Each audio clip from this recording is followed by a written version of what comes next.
such a loud clap. Cover your ears, everyone. Oh. That's right. Everybody watch out! Okay, Brooke and Taylor back with the podcast, baby. Alright, guys, this is podcast episode number 6, I believe. Okay, can we even call it? I don't think we could say It it's is! It's like our cute little, in-home podcast. In-home. Anyway, this is advice session number 2, though. We can say that. So, I had asked on my Instagram a couple weeks ago questions that you guys may have that you'd want advice on. Yeah, so we're here to answer some of the questions that you guys sent us on Instagram. Our Instagrams are here, they're below. Yeah, so we're definitely going to do many more advice sessions, I believe, anyway. So follow us on Instagram so you guys are prepared for the next time we do one. The first question of the day. Should I reach out to my ex? Not to get back together, just to catch up on life and say hi. Absolutely not. Absolutely not. And I'm sorry, but I have no idea why you want to do this. The consensus is no. It's not a good idea for so many different reasons. One being you could catch feelings again. And in my opinion, when things are over with an ex, it's for a reason. I think it sends mixed signals. Like, why do you need to catch up with your ex? There's a zillion people out there. Pick somebody else to catch up with. Don't catch up with your ex. And if you already did this because it's been weeks, let us know how it went. Oh my god. Or go meet somebody new or something. There's so many other people you could talk to. And it definitely, you're right, it gives mixed signals. You can think about an ex. I think that's very normal. But I do not condone reaching out to them for no reason if there's, not a that's purpose just not behind a good idea. Think about it if you were on the opposite receiving end and your ex reached out to you. Just be like, why the fuck does this person still want anything to do with me? And I think you can still wish someone well with silence.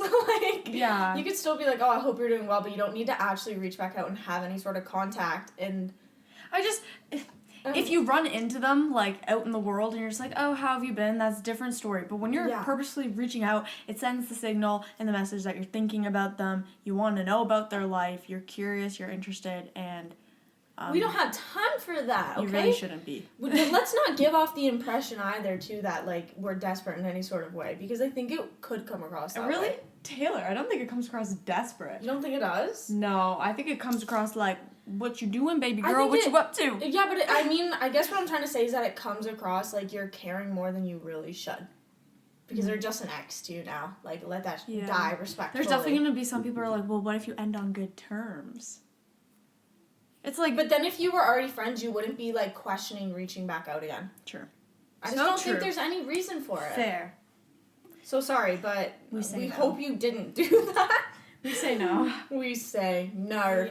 Next advice question is how to be happy. Feel like I could do more with my life. Yes. I feel you. Literally same. If you need to write a list of this, go ahead and do it. But start kind of compiling a list of things, either mentally or physically, of things you know you already like to do. Things that bring you happiness and joy. For me, it'd be reading, spending time outside in the sun, going to the beach, whatever, stuff like that. Think of the things you like to do, and then as often as you can, do them. I don't know. Introduce them into your life and try to do those things as often as you can. I think if you keep perpetuating the things that make you happy, that could really help. Or then go out there and explore and try to find new things that make you happy too. Yeah, I agree with Taylor on that one. And I also think, was I not supposed to say that or something? No, it's just so cute. Oh, okay.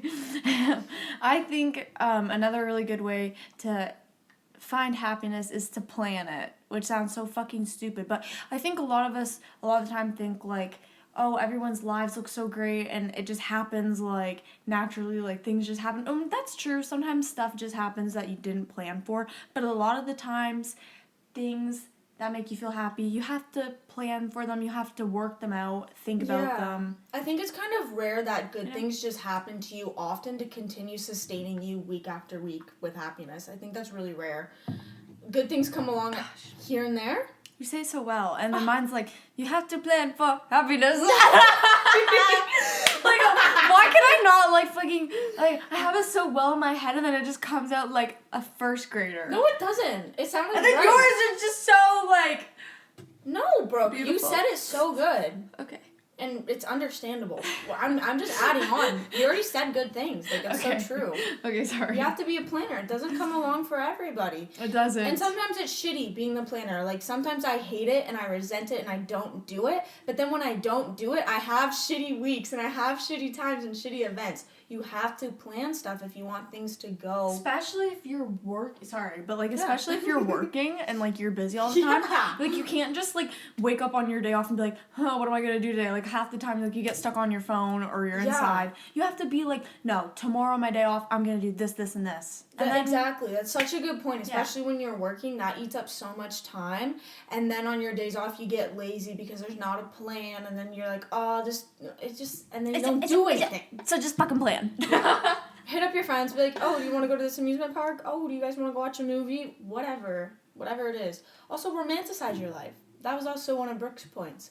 It really wasn't, really. It really was, though, really. No, I said it, but, like, I said it in, like, a non-weird way. Like, I didn't use that terminology because that's just, like, so mainstream. Yeah, we're not talking mainstream cringe here. When I say it, I mean, like, you have to appreciate the small things during your days because life is pretty boring. Let's be real. You can't be doing something exciting every single day. So, I heard, like, a really good tip one time, and it was, like, if something's, like, mundane or just boring, you do something to make it better. So it's, like, making your bed in the morning. Like, it's just something that's random and boring. But, like, listen to your favorite song or a podcast or something while you do it. So it makes it more fun. Makes it happier. Yeah. Do advice. Little things. And honestly, if you kind of open your mind up and become more grateful more often, it'll become a habit. And you'll just start seeing things throughout your day to be grateful for and things that'll boost your happiness. Because I think some of the happiest people in life just enjoy the small things that happen to them. So, become like a Buddhist or something. I don't know. Okay, so the next question we have is, should I reach out to my ex, not to get back together, just to catch up on what we already went? What the hell? The way I started, like, realizing it sounded similar. You read it with so much confidence. What was I supposed to do? Go into it, like, curious? No, but it took you forever to even realize what you were reading. Did it not take you? I was not really paying attention. Okay, the next question that we have is advice on being ghosted by a girl and trying to move on. It's hard to let go. I really liked her. No, Ouchie. That sucked. Ooh, ouchie, mamacita. That's what I was saying. Bro, being ghosted, like, holy Ow, fuck. it hurts. One time, I thought I was, like, on good terms with somebody, and then they, like, unfollowed me from everything, and I was like, what the hell, man? I was supporting you from the side. Oh my god. Anyway. You have to tell me about that one. I will. Okay, being ghosted, hurts. I've had it happen to me. I think almost everybody in the world has, because social media Yeah. sucks. Social media? Seriously, why did I fucking do that? I felt like the girl from Selling Sunset. Like, who responds like that? She was so fucking angry with it, dude. I think the best thing... Can I just say something about being ghosted before we get into the advice of it? Yeah. Yeah. Okay. Are you fucking for real? I was being so fucking nice, and you just made fun of me. Who does I'm that? sorry! It flew out of that mouth faster than Mark could stop it. Ow. I hope you can hear that on mic. Oh my god. I was Yeah. just gonna say, one of the things that I think the reason... What? I think one of the reasons why being ghosted sucks so much is because you genuinely don't think it's gonna happen. Like, Are you fucking... No! I am, seriously! No! You're so invested and you really think something's gonna go somewhere with this person, and then when it just gets cut off out of nowhere, it's so shocking to the body and the mind. Yeah, you're just left to be like, what the fuck? It makes sense why you're upset. I just wanted to validate you, but okay, go on. Yeah, I mean, the best thing that I think I heard and that I took and made it feel better was to, like, detach yourself from the situation and, like, really step back and look at, like, kind of how it was. Like, maybe it wasn't that deep. I mean, we don't really know the situation and, like, how long you were talking, like, what the relationship was like. But if you were just talking for, like, a month, a few weeks, whatever, try to, like, understand, like, you really made that person out to be a certain way, you know? Like, they're obviously not a good person if they're just ghosting you and not communicating. Yeah, because that is not a good form of communication. You should never do that to anybody. Well, actually, depending on how serious it is. I do believe in ghosting if, like, say you... If something is unsafe. yeah. There's definitely exceptions, sorry. But if you've been talking to someone for a while and you just cut it off out of nowhere, of course that's wrong. I think definitely feel your feelings about it. But one of my favorite quotes is that rejection is protection, baby. If something didn't go the way it's supposed to go or someone rejected you, whatever, it's protection for some other level that maybe you just don't quite understand. Something could have hurt you further down the line. Maybe it was always going to go this way. I don't know. I think what's meant to be is meant to be, personally. And if you take to that mindset, maybe that could help you kind of get over it a little faster. And look at it this way. Like, if this is supposed to be your forever person, why would you want someone who can't communicate things to you, just cuts you off out of the blue and just leaves you like that? Like, that's not a good partner. No, it's honestly not a good sign for the future anyway. You don't want a partner who communicates that way, so you're actually in the clear, in my opinion. And there are so many people out there, like, you're going to talk to someone else again. You're going to get over it, don't worry. And you're going to come across another girl that you like just as much, if not even more. The next question we're going to give advice on says, I want to move out of my hometown, but I don't know when will be the right time. Honestly, babes, never the right time, truly. Are you okay? What did I do? I, like, dug my back into the thing behind me. It's just never going to be the right time. It's never going to feel like the right time. And I think it's also really scary because your hometown is what you know. It's where you're comfortable. And it's kind of hard to leave that. So if you ever think you're, like, waiting for the right time, it's most likely never going to come. And then you most likely will never do it. Yeah. So it's all about taking that leap of faith, going out there and just doing it, really. Yeah, I guess Taylor's just going to answer the whole entire fucking question and not we share shit. We still have to talk about comfort zones. Ugh, don't talk touch about me comfort like that. zone.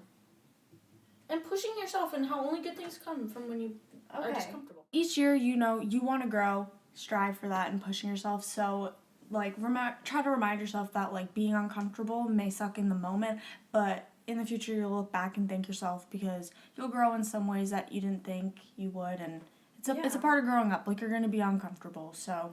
Yeah, and also a lot of people leave their hometowns. It's very common, and some people stay, whatever. There's no right or wrong way. But you're not the first person to ever have done that before, so you're also not the first person to ever been scared or nervous or apprehensive. But just know that there's really never a right time. Except for your own timing and whenever you feel like it's right for yourself. There's never the right time except for your timing, baby. Yeah, just listen to your internal timing. It may be scary, but, like, let's be real, it'd be so fun, too. Do it for the plot. Do it for the plot.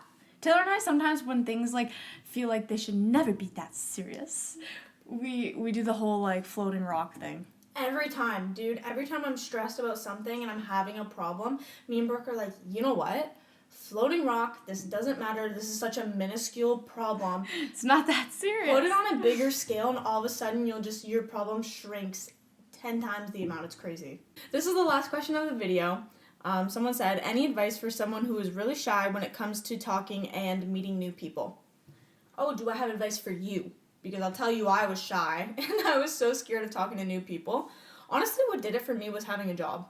Like, that was my stepping stone, and I used that as a way to practice communicating with people and just getting more comfortable with it. And I think that's really what it is.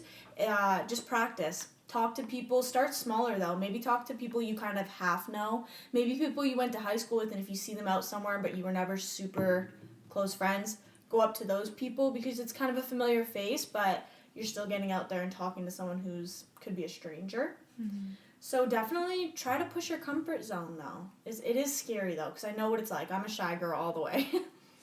Yeah. I mean, it's definitely hard, but something I had always tried saying, like, to myself and also to Taylor is, like, we really put people up on a pedestal. We make them seem so much cooler and, like, intricate and, like, complex. Yes. But we're all just people at the end of the day. Generally, people are pretty nice. So, kind of take that person off that ledge a little bit and be like, they're just like me. They don't have all these, like, things that are so much better than me. Like, it's just another don't person. Don't give somebody the advantage in the upper hand. Like, just don't do that. Put yourself on an even playing field and understand that what you're saying, yes, people are just people, and don't make things worse for yourself than they have to be, you know? But definitely practice.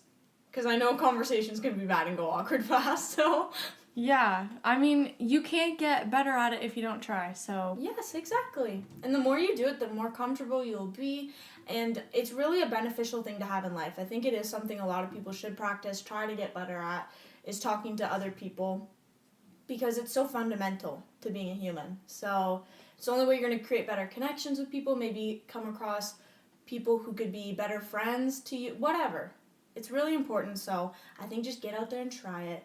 Start small, and then like Brooke said, don't put people on a pedestal. It's not necessary. Mm-hmm. Also, just getting outside of your comfort zone, too. I don't know if you mentioned that or not. A little bit. But you kind of have to challenge yourself sometimes. And, like, having a goal like that, like, each year, like, to push yourself outside of your comfort zone, and maybe it is talking to people, is a really great way to start, even at social things, you know? Yeah, and it's nothing to be embarrassed about trying to push yourself in that area, because a lot of people struggle with communicating and talking to other people. Some people are naturally just good at it, but that's not majority at all. Like, a really easy way to start is, like, just compliment somebody on something. Yeah. Like, it is easy for girls. Like, I know it may be harder for guys, like, to go up to each other and be like, hey, bro, I like your hat. You know what I mean? Yeah. For girls, it's, like, very, like, easy to do that. Yeah. But, yeah, people like compliments, so. Yeah, no, that's actually such good advice. If you just go in, you don't know how to start a conversation, start with a compliment. Because it'll get stuff rolling. They'll be like, oh, yeah, you could extend the conversation. Where'd you get it from? And whatever. Yeah. It's a really good way to start a conversation. But you'll be great. Just practice. Good luck to you. If you do have a question that you really want us to answer, be sure to DM us, or we might do another question box in the future and make another one of these videos to try to help more of you guys. Yeah, don't be worried if you missed the story where we directly ask you for advice questions, because one of the one I read today was just a DM, so you can always DM as well. Okay, we hope you guys have a great Friday. Hope you have a wonderful, beautiful Friday and a great weekend and a great life, and I really hope our advice actually did help. Me too. Much love from the twins. Much love from these two girls. Goodbye. See you in a week. See ya.